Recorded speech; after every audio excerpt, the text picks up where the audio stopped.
Hi friends, இன்றைக்கி நம்ம என்ன பார்க்க போகிறோம்னா புதுசாக அப்பளத்தை வச்சு ஒரு டிஷ் பார்க்க போகிறோம். வாங்க எப்படி செய்யலான்னு பார்க்கலாம். ஃபஸ்ட்டு அப்பளத்தை எடுத்து நல்லா ஊற போட்டுக்குவோம். ஒன்று ஒன்றா ஊற போட்டுக்கோங்க.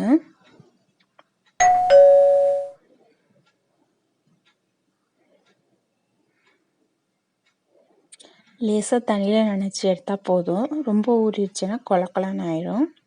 அதனால் லேசாக தண்ணியில் நனைச்சி எடுத்துக்கோங்க.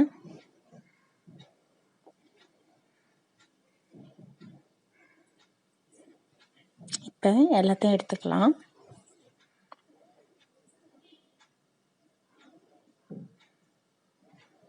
அவ்வளோதான். அதை ஒரு பிளேட்டில் வச்சு அப்படியே ட்ரை ஆக்க விட்டுருங்க.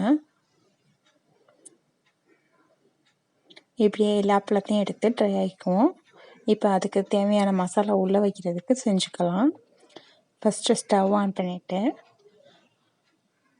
ஒரு பேன் வச்சுக்குவோம்.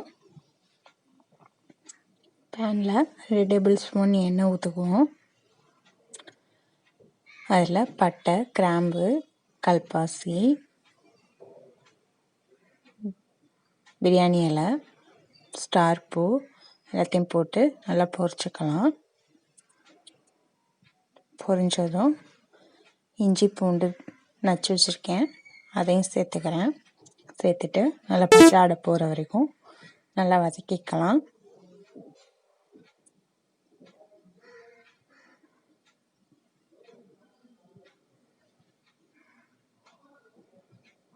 இப்போ பச்சை ஆடை போயிடுச்சு.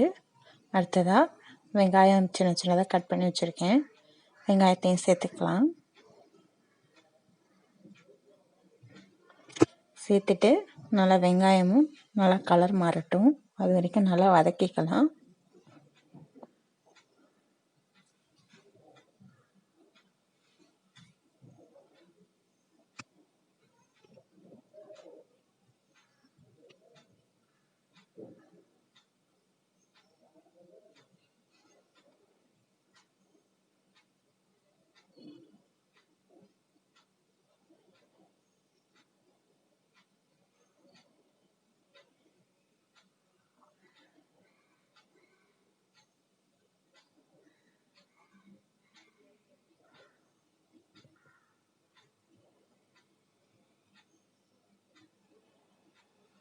வெங்காயம் வதங்கிருச்சு பாருங்கள், நல்லா கலர் மாறி இருக்கு. அந்த அளவுக்கு நல்லா வதக்கிக்குவோம். வதங்கினோட்டியும் அடுத்ததாக நம்ம தக்காளி சேர்க்க போகிறோம். தக்காளியையும் சின்ன சின்னதாக கட் பண்ணி வச்சுருக்கேன், அதையும் சேர்த்து நல்லா வதக்கிக்குவோம்.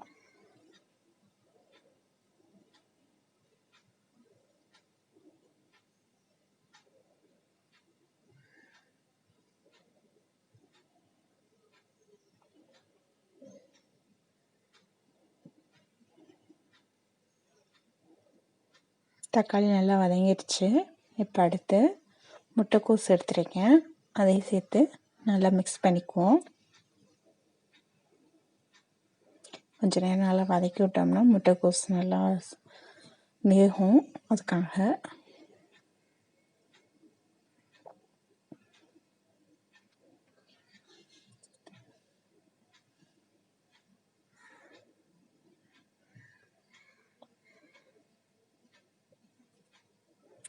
இதெல்லாம் நல்லா வேகிறதுக்காக உப்பு சேர்த்துக்குவோம். ஏற்கனவே அப்பளத்தில் உப்பு இருக்கும், அதனால் உப்பு வந்து மசாலாவில் கம்மியாக சேர்த்துக்காங்க. அதிகமாகிடுச்சுன்னா உப்பு கரைக்கும். இப்போ பட்டாணி சேர்த்துக்கலாம். நான் பச்சை பட்டாணி எடுத்திருக்கேன். சேர்த்து நல்லா வதக்கிக்குவோம். அடுத்து நம்ம மசாலா தூள்லாம் சேர்த்துக்க போகிறோம். முதல்ல மல்லித்தூள் சேர்த்துட்டேன். அடுத்து கரம் மசாலா, மிளகாய்த்தூள், அவ்வளோதான். எல்லாத்தையும் சேர்த்து நல்லா மிக்ஸ் பண்ணிக்கோங்க. கொஞ்சம் நேரம் எண்ணெயிலே வதக்கிக்கோங்க.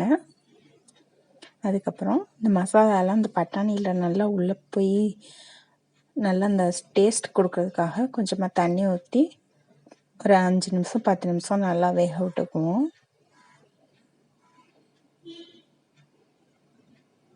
அதுக்கு மேலே கொத்தமல்லி தலையும் சேர்த்துக்கோங்க.